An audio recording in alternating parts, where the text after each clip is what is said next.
బైబిల్లో నుంచి కొన్ని మాటలు త్వరగానే ముగిస్తాను, ఏం కంగారు పడాల్సిన అవసరం లేదు. ఒక చిన్న వాక్యాన్ని మనం చదువుకుందాం. ఆదికాండం 27వ అధ్యాయము 8వ వాక్యములో ఒక చిన్న వాక్య భాగం రాయబడినటువంటి మాట ఏంటంటే, నేను చదువుతాను, మీరు కొంచెం వినండి, తర్వాత మీరు చదవండి. ఆదికాండం 27వ అధ్యాయం 8వ వాక్యం. నా మాటను విని నేను నీకు ఆజ్ఞాపించినట్లు చేయుము. చప్పట్లు కొట్టి ప్రభువుని మహిమపరచుకుందాం. హల్లెలూయా. ఈ చదవబడినటువంటి విషయాన్ని మనం గమనించినట్లయితే మీరు ఒకసారి నా వైపు చూడాలి. అందరు చూశారు కదా ఈ వాక్యం. ఇక్కడ చదవబడినటువంటి విషయంలో దేవుని వాక్యం మనకు తేటగా తెలియచేస్తున్న మాట ఏంటంటే, నా మాటను విని నేను నీకు ఆజ్ఞాపించినట్లు చేయుము. మరొక మాట చెప్తున్నాను, మీ పక్కన కూర్చున్న వాళ్ళతో మీరు చెప్పండి, ఇలా చేస్తే మీ కుటుంబాలు ఎందుకు బాగుపడవు అని చెప్పండి ఒకసారి. Praise the lord. పరిశుద్ధ గ్రంథ లేఖనంలో మన ప్రభువైన యేసుక్రీస్తు వారే ఈ మాటను చక్కగా తెలియజేశారు. ఈ రోజున ప్రేమైన బిడ్డలారా, ఎంతోమంది జీవితాలు నాశనం అయిపోతున్నాయి. చెప్పిన మాటను వినకుండా పెడ చెవిని పెట్టి ఇష్టానుసారంగా విచ్చలవిడిగా తిరిగి చివరికి తమ జీవితాన్ని పాడు చేసుకునేటువంటి వాళ్ళు ఎంతోమంది కనిపిస్తారు. ఈరోజు నేను చెప్పేటువంటి విషయం ఏంటంటే,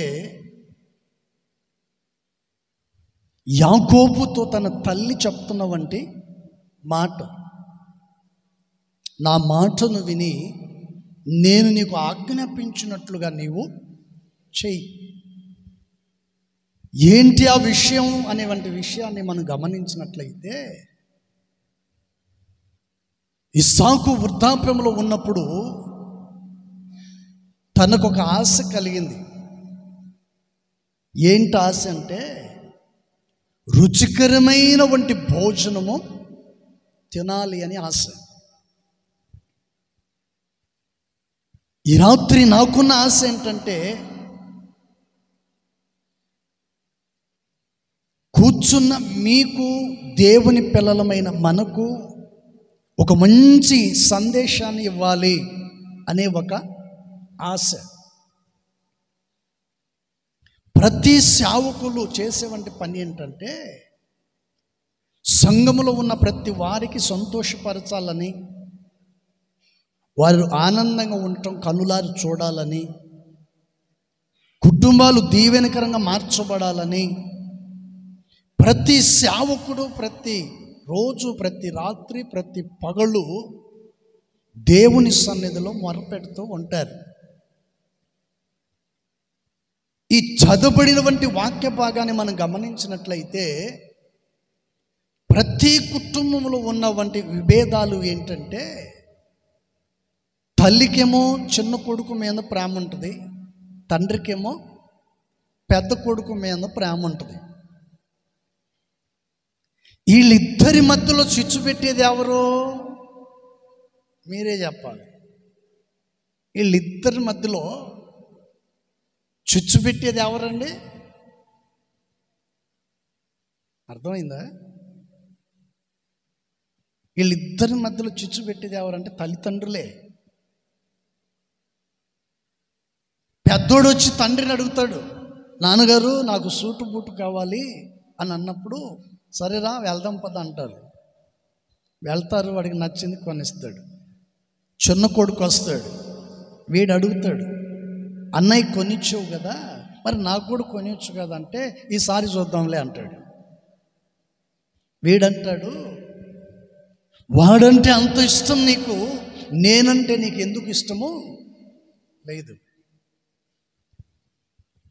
సరే చిన్న కొడుకు వచ్చి తల్లిని అడిగాను అనుకోండి, తల్లిని అడిగినప్పుడు తల్లి వెంటనే వీడిని ఏం చేస్తుందంట, రెడీ చేసి తీసుకొని వెళ్ళిపోయి వాడికి నచ్చింది కొనిస్తుంది. పెద్దోడు వచ్చి తల్లిని అడిగితే తల్లి అంటది, సర్లే నాయనా ఇప్పుడు వాడికి కొనిచ్చాను కదా, ఈసారి నీకు కొనిస్తాను లేదంటే, ఆడంటాడు, చిన్న కొడుకు అంటే నీకు అంత ఇష్టం, నేనంటే ఎందుకు నీకు ఇష్టం లేదు, అసలు నన్ను ఎందుకు కన్నావు అంటాడు. నన్నెందుకు కన్నావు అనే కాడికి తీసుకొచ్చుకుంటారు కొంతమంది తల్లిదండ్రులు. తమ పిల్లలు తమ తల్లిదండ్రులను మమ్మల్ని ఎందుకు కన్నారు అనే కాడికి తెచ్చుకుంటారు. కానీ ఇక్కడ జరిగిన సంగతి చూడండి. యాకోబు కావచ్చు, ఏశావు కావచ్చు, వీళ్ళిద్దరూ రిబ్కాకు పుట్టిన వంటి పిల్లలు. కుటుంబాల్లో విభేదాలు రావడానికి గల కారణం ఏంటంటే, ఇద్దరిని ప్రేమించకపోవటం వలన ఒకరిని ప్రేమిస్తారు, మరొకరిని దేశిస్తారు, ఒకరిని ప్రేమిస్తారు, మరొకరిని దూరం చేస్తారు. నేనంటాను, మనుషుల జీవితంలో ఇలా ఉండొచ్చేమో, కానీ నేను ప్రకటిస్తున్నటువంటి ప్రభువైన యేసుక్రీస్తు వారు అందరిని ప్రేమించే దేవుడు. హల్లెలూయా. ప్రభువైన యేసుక్రీస్తు వారు ఎవ్వరినీ కూడా ఆయన దూరము చేయడు. మతాన్ని చూసేవాడు కాదు, కులాన్ని చూసేవాడు కాదు, ప్రాంత వర్గాలు భేదాభిప్రాయాలు ఎటువంటి కూడా యేసయ్యలో కనపడను కూడా కనపడదు. Praise the lord. అందుకని చదవబడినటువంటి ఈ వాక్య భాగంలో ఇస్సాకు ఈ మాటను పెద్ద కుమారుడితో చెప్పినప్పుడు, వేటాడి మాంసం తీసుకొని వచ్చి నాకు రుచికరమైన భోజనం తీసుకొచ్చి పెట్టు బాబు, నేను తిని నీకు ఆశీర్వదిస్తానని చెప్పాడు. ఈ మాటను ఎవరు విన్నారు? తల్లి విని వెంటనే కొడుకును పిలిచి, యాకోబును పిలిచి మాట చెప్తుందామె. ఏమని? నా మాటను విను, నేను నీకు ఆజ్ఞాపించినట్లు చెయ్యి. దేవుని వాక్యమును వింటున్న ప్రేమేంది బిడ్డలారా, ఈ రోజున నీ భర్త మాట నువ్వు విను, నీ భార్య మాటని నువ్వు విను. వింటే కుటుంబంలో ఏ సమస్య రాదు. మనస్సులో ఏదో ఒక ఆలోచన వచ్చి, ఒరే ఎందుకు బాధపడుతున్నావు, బాధపడాల్సిన అవసరము లేదు. తర్వాత దేవుడు నాతో అన్న మాట ఏంటంటే, సమృద్ధినిచ్చినప్పుడు మాత్రమే కాదు, ఉన్నప్పుడు ఉండాలి సంతోషం, లేనప్పుడు కూడా సంతోషం కలిగి ఉండాలి. ఎందుకు బాధపడుతున్నావు అని ప్రభు నాతో మాట్లాడాడు. తర్వాత నేను కామ్గా అయిపోయాను. నాకు ఒకటే గురి, ప్రభు నాకు ఇచ్చిన దర్శనాన్ని నెరవేర్చుకోవాలి. అది నెరవేర్చే వరకు నేను కామ్గా ఉండటానికి వీలు లేదనుకొని ప్రార్థన చేసుకుంటూ వచ్చాను. Praise the lord. అందుకని రుచికరమైన భోజనం కావాలనుకున్నప్పుడు ఈయన ఏం చేశాడంటే వేటాడటానికి వెళ్ళిపోయాడు. రిబ్కా యాకోబుని పిలిచి చెప్పింది, నువ్వు వెంటనే మందలోకి వెళ్ళిపోయి ఒక మేకపిల్లను తీసుకొని వచ్చి నాకు ఇచ్చినట్లయితే నేను వధించి మంచి రుచికరమైన భోజనాన్ని వండి నేను మీకు ఇస్తాను, తీసుకెళ్ళి మీ నాన్నగారికి పెట్టు, ఆశీర్వాదాలు పొందుకో. Praise the Lord. ఆమె వండింది, సిద్ధపరిచారు. వెళ్ళేటప్పుడు భోజనం తీసుకొని వెళ్ళేటప్పుడు ఒక మాట చెప్పాడు, అమ్మా అన్నకేమో ఒంటి నిండా రోమ, నాకు పొరపాటున కూడా ఏమీ లేదు. ఒకవేళ నేను భోజనం తీసుకొని ఆయన పెడతాను, ఒకవేళ నాన్నగారికి డౌట్ వస్తే ఏం చేయమంటావని అడిగితే ఆ ఆలోచన చెప్పింది. ఏమని? ఏ మేక పిల్లనైతే కోసిందో ఆ మేక పిల్ల చర్మాన్ని ఈయన ఒంటికి కట్టి పంపించాడు. మొత్తానికి అక్కడికి వెళ్ళిన తర్వాత భోజనం పెట్టారు, అతను దీవించాడు, ఆ తర్వాత తిన్నాడు, బాగానే ఉంది, తల్లి మాట విన్నాడు. కానీ చివరికి పరిస్థితి ఏమైందంటే ఇల్లు వదిలిపెట్టి వెళ్ళిపోయేవంటి స్థితి. కానీ మన జీవితంలో మనం గమనించవలసింది ఏంటంటే దేవుని వాక్యం అంటుంది, నా మాటను విని నీకు ఆజ్ఞాపించినట్లు నీవు చెయ్యి. Praise the lord. ఇల్లు వదిలిపెట్టి పారిపోయాడు అనేది తర్వాత సంగతి. మనకు యాకోబు ఆశీర్వదించబడ్డా లేదా చెప్పాలి, కొంచెం చెప్పాలి గట్టిగా. హల్లెలూయా. యాకోబు మోసం చేయలేదు. తల్లి అతన్ని చెప్పండి ఏం చేసిందంట? మోసము చేపించింది. కానీ ఒకటి మనం గమనించాలి, ఇందులో కొన్ని అర్థాలు ఉన్నాయి. ఈ రోజున చాలామంది తల్లిదండ్రులు తమ పిల్లలు ఉన్నతమైన స్థానంలో ఉండాలని కోరుకుంటారు, ఉన్నతమైన స్థానంలో ఉండాలని కోరుకుంటారు. మీరు కోరుకోవటం తప్పులేదు, కానీ మీ ప్రయాసను, మీ కష్టాన్ని, మీ చెమటను వీళ్ళు ఎప్పుడైనా చూస్తారా?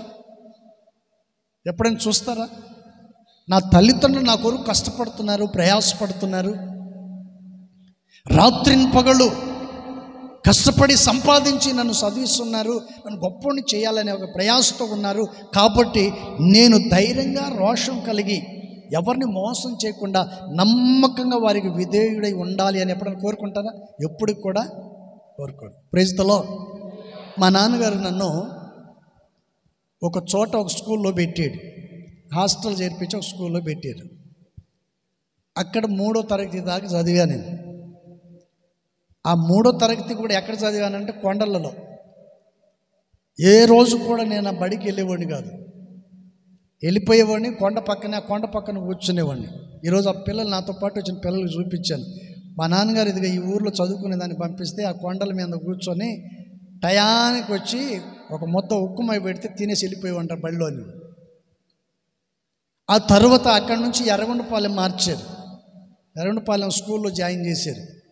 అక్కడ జాయిన్ చేసిన తర్వాత ఎంత మాత్రం చదువు బుర్రకెక్కట్లేదు, వెళ్ళేవాడిని వచ్చేవాడిని అంతే. ఇంటికి వచ్చిన తర్వాత ఒకరోజు మా నాన్నగారు హాస్టల్లో భోజనం బాగుంటుందా, ఇంటికాడ భోజనం బాగుంటుందా అన్నాడు.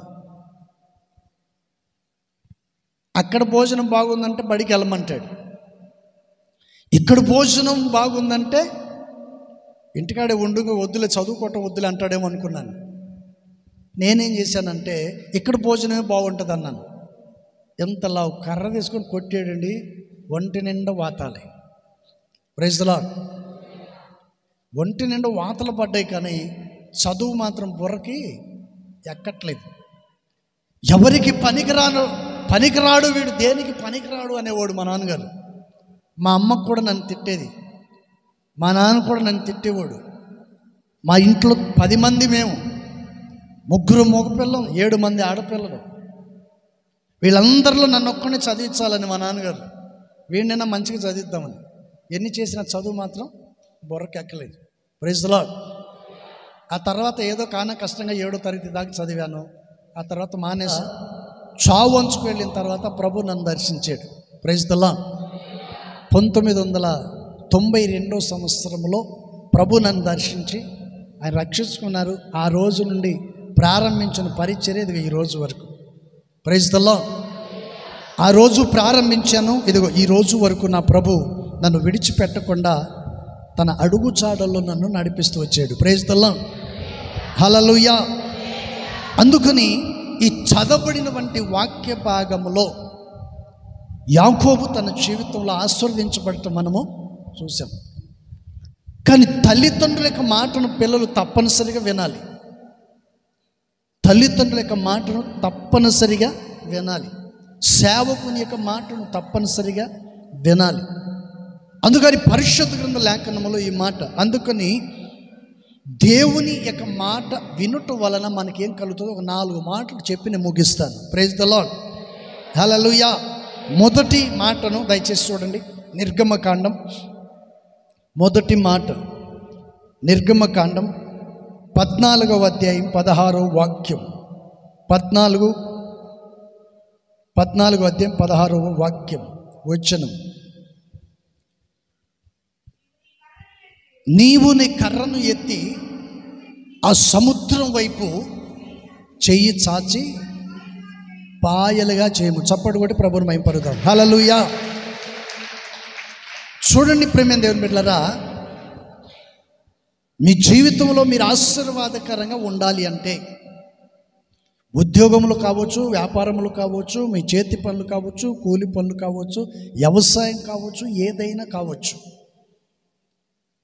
మీరు ఆశీర్వాదకరంగా ఉండాలి అంటే, మీ చేతుల కష్టార్జితం దీవెనకరంగా మార్చబడాలంటే, నీవు నీ కుటుంబం తృప్తికరంగా జీవించాలి అంటే దేవుని వాక్యము ఏమని సెలవిస్తుందండి?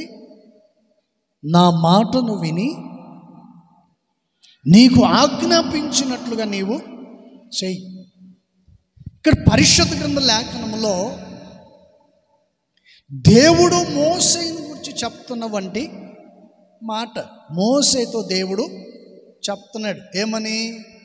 నీ చెయ్యిని చాపమని, నీ చేతిలో ఉన్న కర్రను పట్టుకొని నీ చేతిని చాపమని చెప్పాడు.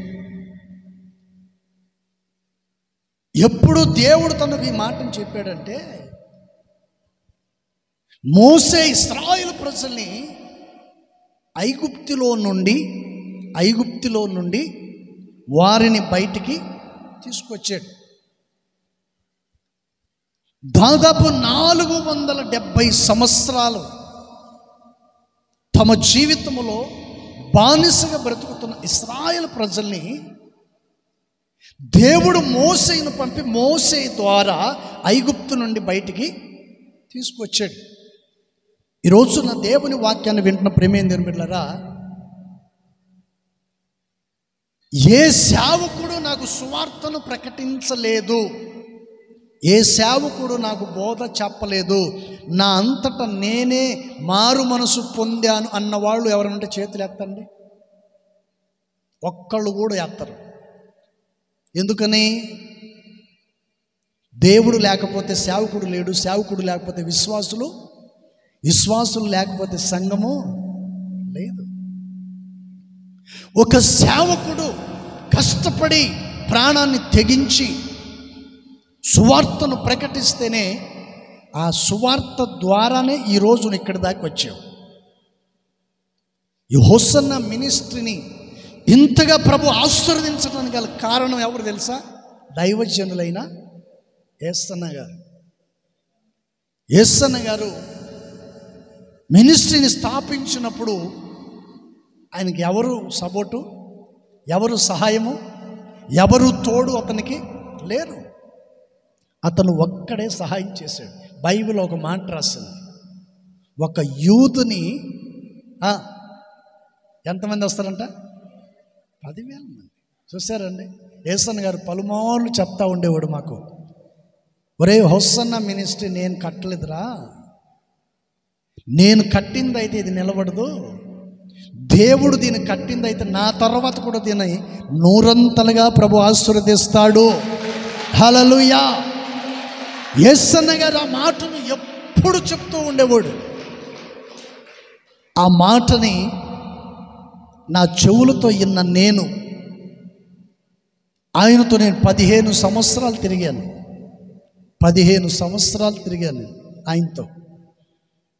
ఆయన చెప్పిన ప్రతి మాట, ఎక్కడ మీటింగ్కి వెళ్ళినా, ఎక్కడ సువార్త కొడుకులకి వెళ్ళినా, ఏ సంఘానికి ఆదివారం వెళ్ళినా ఆ జనాల్ని చూస్తే నాకు ఆ మాటే గుర్తొచ్చేది. ముగించేంతవరకు ఆ మాటే గుర్తొచ్చేది. Praise the Lord. హల్లెలూయా. బైబిల్లో మోసేను గురించి రాయబడినట్లుగా మోసే లాంటి ప్రవర్త ఈ జీవితంలో ఇంకా ఎక్కడ కూడా ఉండడు, పుట్టబోడన్నాడు.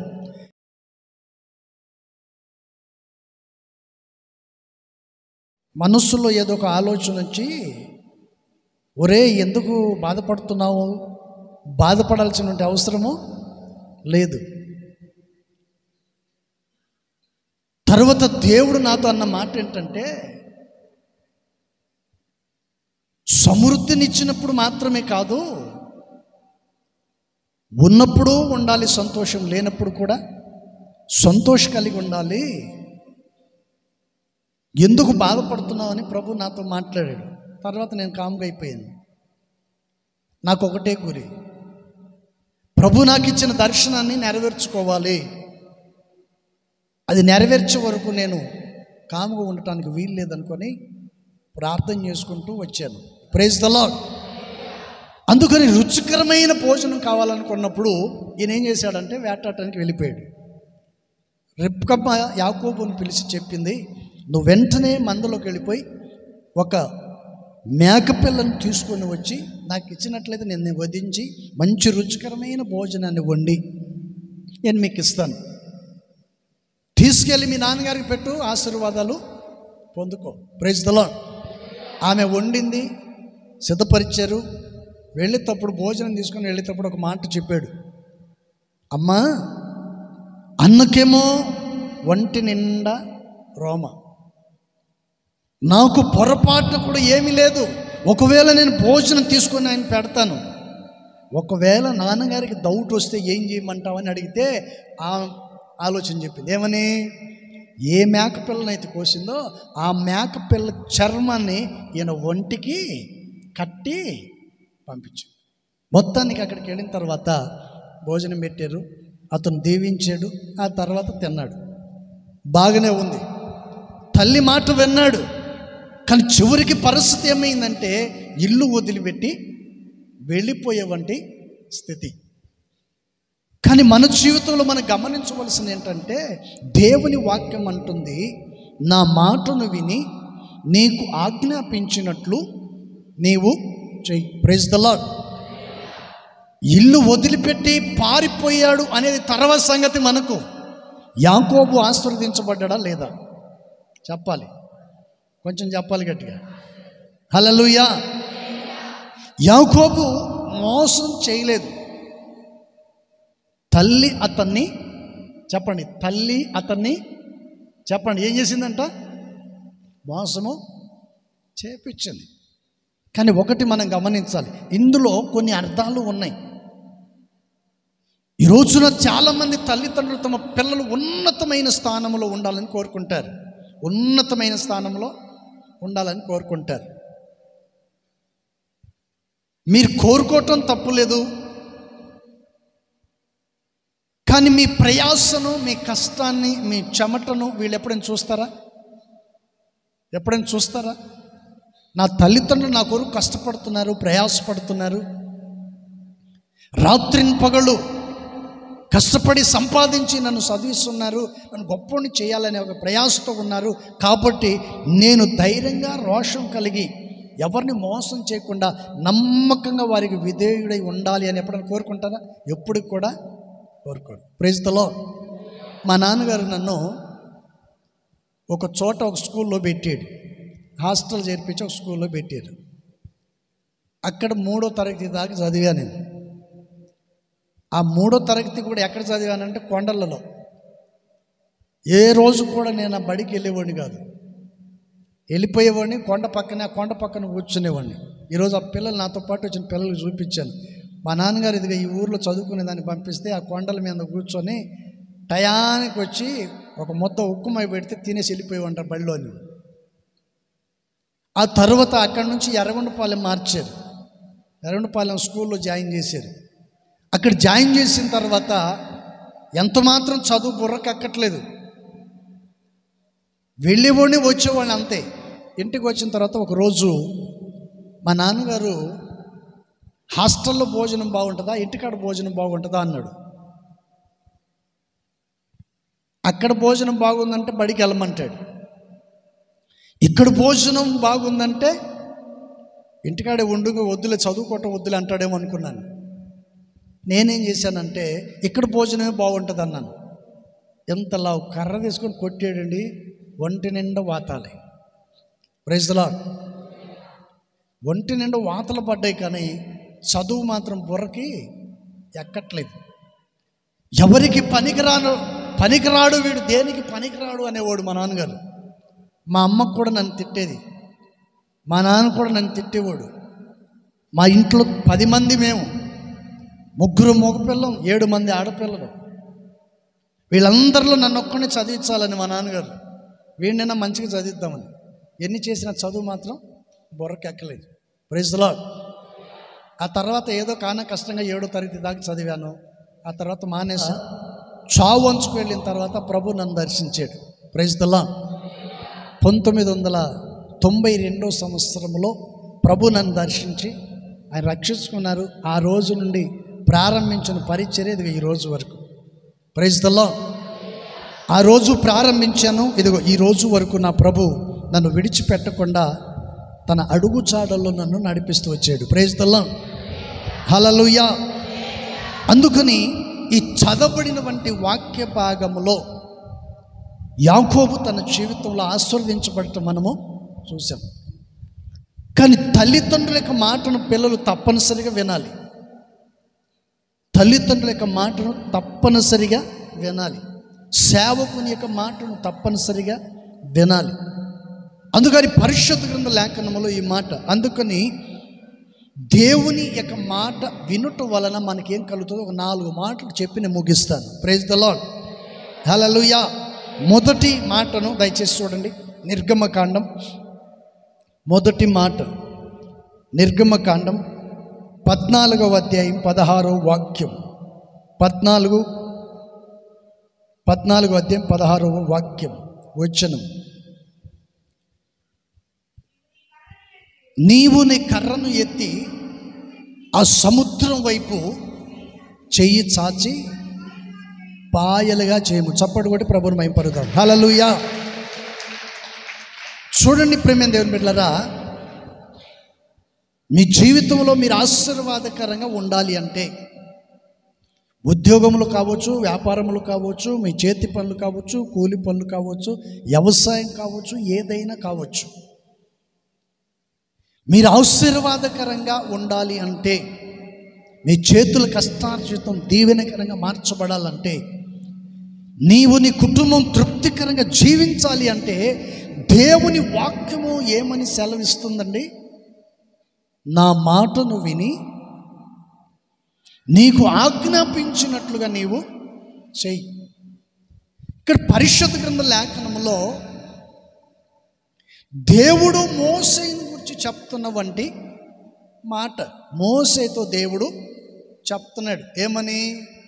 నీ చెయ్యిని చాపమని, నీ చేతిలో ఉన్న కర్రను పట్టుకొని నీ చేతిని చాపమని చెప్పాడు. ఎప్పుడు దేవుడు తనకు ఈ మాటను చెప్పాడంటే, మోసే ఇశ్రాయేలు ప్రజల్ని ఐగుప్తులో నుండి వారిని బయటికి తీసుకొచ్చాడు. దాదాపు 470 సంవత్సరాలు తమ జీవితంలో బానిసగా బ్రతుకుతున్న ఇశ్రాయేలు ప్రజల్ని దేవుడు మోసేను పంపి మోసే ద్వారా ఐగుప్తు నుండి బయటికి తీసుకొచ్చాడు. ఈరోజు నా దేవుని వాక్యాన్ని వింటున్న ప్రేమైన దేవుని బిడ్డలారా, ఏ సేవకుడు నాకు సువార్తను ప్రకటించలేదు, ఏ సేవకుడు నాకు బోధ చెప్పలేదు, నా అంతటా నేనే మారు మనసు పొందాను అన్నవాళ్ళు ఎవరంటే చేతులు ఎత్తండి. ఒక్కళ్ళు కూడా ఎత్తరు. ఎందుకని? దేవుడు లేకపోతే సేవకుడు లేడు, సేవకుడు లేకపోతే విశ్వాసులు లేకపోతే సంఘము లేదు.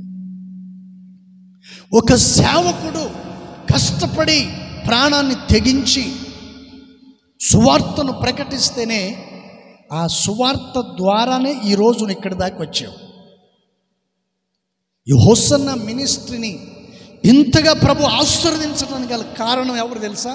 దైవజనులైన యేసన్న గారు. యేసన్న గారు మినిస్ట్రీని స్థాపించినప్పుడు ఆయనకి ఎవరు సపోర్టు, ఎవరు సహాయము, ఎవరు తోడు అతనికి లేరు. అతను ఒక్కడే సహాయం చేశాడు. బైబిల్ ఒక మాట రాసింది, ఒక యూతుని ఎంతమంది వస్తారంట? 10,000 మంది. చూసారండి, యేసన్న గారు పలుమార్లు చెప్తా ఉండేవాడు మాకు, ఒరే హొస్సన్న మినిస్ట్రీ నేను కట్టలేదురా, నేను కట్టింది అయితే ఇది నిలబడదు, దేవుడు దీన్ని కట్టింది అయితే నా తర్వాత కూడా దీన్ని నూరంతలుగా ప్రభు ఆశీర్వదిస్తాడు. హల్లెలూయా. యేసన్న గారు ఆ మాటను ఎప్పుడు చెప్తూ ఉండేవాడు. ఆ మాటని నా చెవులతో విన్న నేను, ఆయనతో నేను 15 సంవత్సరాలు తిరిగాను. 15 సంవత్సరాలు తిరిగాను ఆయనతో. ఆయన చెప్పిన ప్రతి మాట, ఎక్కడ మీటింగ్కి వెళ్ళినా, ఎక్కడ సువార్త కొడుకులకి వెళ్ళినా, ఏ సంఘానికి ఆదివారం వెళ్ళినా, ఆ జనాల్ని చూస్తే నాకు ఆ మాటే గుర్తొచ్చేది. ముగించేంతవరకు ఆ మాటే గుర్తొచ్చేది. Praise the Lord. హల్లెలూయా. బైబిల్లో మోసేను గురించి రాయబడినట్లుగా మోసే లాంటి ప్రవర్త ఈ జీవితంలో ఇంకా ఎక్కడ కూడా ఉండడు, పుట్టబోడన్నాడు.